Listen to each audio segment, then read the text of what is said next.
আজকে করব স্ট্রবেরি গাছগুলো রিপোর্টিং ভিডিও। তো এখানে আমি মাটি নিয়ে নিয়েছি, গার্ডেন সয়েল, এবং তার সঙ্গে বালি মেশানো হয়ে আছে, আর মেশালাম একদম গোবর সার। তারপরে মিশিয়ে এই গ্রো ব্যাগটার মধ্যে মাটিগুলোকে একদম ফিল আপ করে নিচ্ছি। তারপরে স্ট্রবেরি গাছটাকে বাহুবলে না পেরে কাঁচির মাধ্যমে এটাকে কেটে নিলাম। তো কোনো রকম কোনো রুট ডিস্টার্ব করা যাবে না, যেরকম আছে এমনভাবেই বসাতে হবে। আর আমার স্ট্রবেরি গাছগুলো খুব ছিল হেলদি, এবং রুটগুলোও ছিল খুব সুন্দর, আর অনেক রানারও বেরিয়েছে।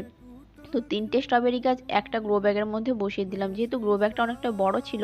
আর তেমন কিছু খাবার দাবার কিন্তু মেশালাম না। এবার স্ট্রবেরি গাছের মাটিগুলোকে কিন্তু একদমই ভিজিয়ে রাখা যাবে না, একটু শুকনো শুকনো করে রাখতে হবে, এবং তোমাকে মালচিংও করতে হবে। তো পরের আপডেটটা পরের ভিডিওতে দেব।